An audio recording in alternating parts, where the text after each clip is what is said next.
Tá gravando? Eu sempre quis criar um canal no YouTube, mas eu nunca tive recursos e talvez também nunca tive coragem.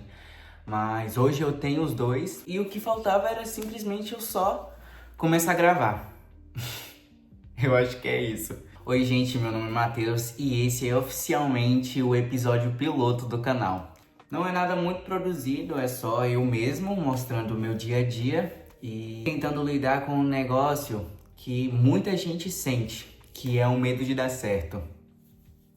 Eu sempre ouvi a Natália falando sobre isso, né? O medo de dar certo e na minha cabeça eu não sabia que esse medo se aplicava a mim. E eu ficava muito pensativo sobre, mas eu falava, não, é algo que não chega até mim. Essa sensação, sabe? Mas quando você finalmente tem os recursos, você tem o celular, você tem a ideia, você tem o tempo, você simplesmente trava, sabe? Nada consegue fluir diante daquela situação que você tá naquele momento. E aí eu percebi que eu não tava travado por falta de ideia, eu tava travado pelo medo. E se der certo? Eu tava travado por esse motivo. E se realmente der certo e eu acabar vivendo algo que lá atrás eu sonhava viver todos os dias. É estranho, né? Quando a vida começa a abrir portas e a gente paralisa. Realmente é um pouco frustrante. Hoje meu dia começou assim, simples, corrido, normal. E eu decidi nesse momento não esperar chegar o momento certo para mim iniciar isso.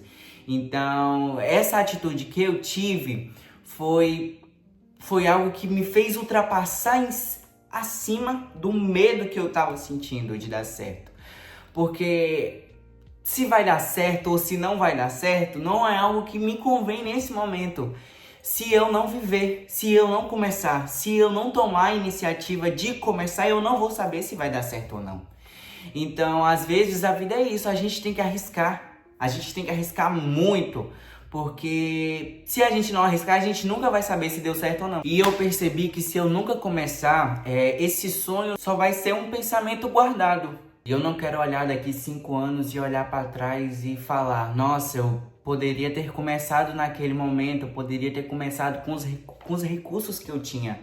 Mas pelo medo de saber se iria dar certo ou não, eu não comecei. Eu decidi dar o primeiro passo, a voz tá meio estranha, enfim. Eu decidi começar, eu ainda estou com um pouco de vergonha, eu tenho que me destravar em questão disso. Eu dei o passo inicial, eu tomei a iniciativa de começar, então eu não vou me cobrar muito desse primeiro vídeo, vai ser algo simples, mas vai ser algo verdadeiro. Eu precisava gravar isso hoje, no meio da rotina, no meio da correria, porque a vida é assim, a vida ela acontece no meio do caos. Infelizmente não conseguimos mudar o fluxo da vida para esperar o momento exato de tal coisa acontecer. Então a gente tem que literalmente começar com o que a gente tem. Se você assistiu até aqui, obrigado de verdade. Nesse canal eu vou falar sobre viver, sobre criar, sobre autocuidado, minha rotina, né, que vai ser uma das coisas que eu irei priorizar um pouco aqui. E principalmente aprender a não ter medo de dar certo. Esse foi o episódio 1, gravado com sucesso.